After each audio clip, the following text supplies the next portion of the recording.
Here's the truth about newborn sleep. Nothing and no one can fully prepare you for the challenges with a newborn sleep. If you're fortunate, your baby will be a good sleeper, but that doesn't mean a newborn can sleep 8 hours or more per night. Biologically, your newborn has a tiny stomach, so they need to drink breast milk or formula every 2 to 3 hours. And then they'll fall asleep, and then they'll eat, and it's just a continuous cycle, 24 hours a day. Again, 8-hour stretches of sleep for your newborn is unsafe in the first few weeks. You want your baby to be eating so they can grow. And when you visit your pediatrician, they'll definitely tell you where your baby stands on the growth chart. So if you let your baby sleep for 8 hours and they're a newborn, you are denying them the ability to gain the calories that they need to grow healthy and strong. Here are some of the myths that I'm going to debunk for you when it comes to newborns. So a lot of people have the old school way of saying you are spoiling your newborn if you hold them too much. Now, that's exactly what newborns need. They need you to hold them. That's why your doctor will recommend that you do skin to skin when your newborn is going home with you. They need that warmth. It helps them to develop their nervous system, and it's just good bonding for you and your baby.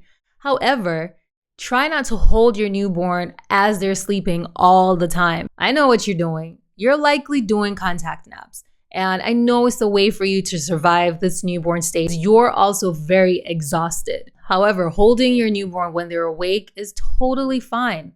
You're going to work on transitioning from contact naps to putting your baby in the bassinet whenever it's time to sleep. That's a good strategy to help your baby learn that when you put them in the bassinet, that's their time to sleep. That's their safe space. Another myth is that babies need to cry it out so they can learn. Now, this is a really harsh one, and it's really tough to do this to a newborn. So I do not recommend that you do the cry it out with a newborn or a baby under 4 months old.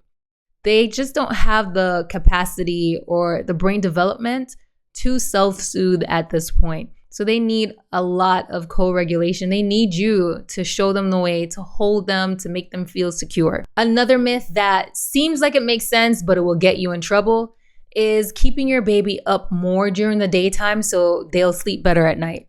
It would seem like it makes sense if you kept your baby up in the daytime so they could sleep better at night, but it backfires. It doesn't work. When you keep your baby up and when they skip naps, it increases their cortisol levels. And adrenaline also goes up, and that makes it harder for your baby to go to sleep. What they need is to be calm and more relaxed, and that happens when they get enough naps during the day. Your newborn is used to tight, warm spaces, and they were in the womb for so long. When they come out the womb, they miss that environment, and that's what they're used to. So as newborns develop and grow, what you're going to do to simulate that womb environment, you're going to use swaddles. You're going to use white noise machines to help you, and you are going to start developing their independence so they can fall asleep easier by the time they become 4 months old. You want to use the tools available to you, like the swaddle blankets, to help you simulate that. There are some things that you're going to hear, especially if you're a first-time mom and you have a newborn, and they sound like they make sense, but they really are impractical. In real life, it just doesn't work. One of those things you'll hear often is people will tell you, oh, sleep when the baby sleeps. And that's just really hard to do because there's so much you have to get done as a mom, as a woman recovering from giving birth. And it's just not conducive. So what you do is you come up with strategies how you can share the load if you have a spouse or partner with you. There are tons of information telling you how to put your baby to sleep drowsy but awake. That works for a period of time, but it doesn't always work. And then that's when moms and dads get stuck. You hear one piece of information for your newborn and it worked, but that same information may not apply to, let's say, a 6-month-old.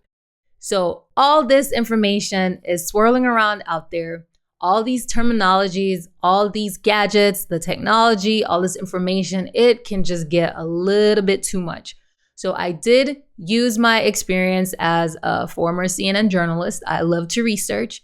And I came up with a framework that will help parents navigate the season. A lot of programs out there to help moms get their baby to sleep.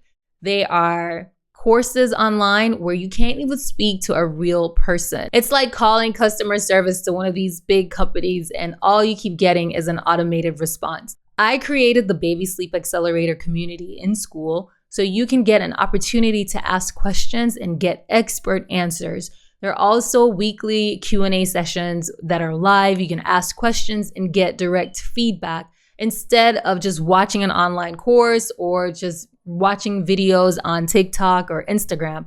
You can get answers in real time. Click the link below so you can get your 7-day free trial in my Baby Sleep Accelerator sleep community on Skool. That way you can get a proven framework of how to help your newborn get on a healthy sleep path so they can start sleeping fully through the night by the time they're 4 months old.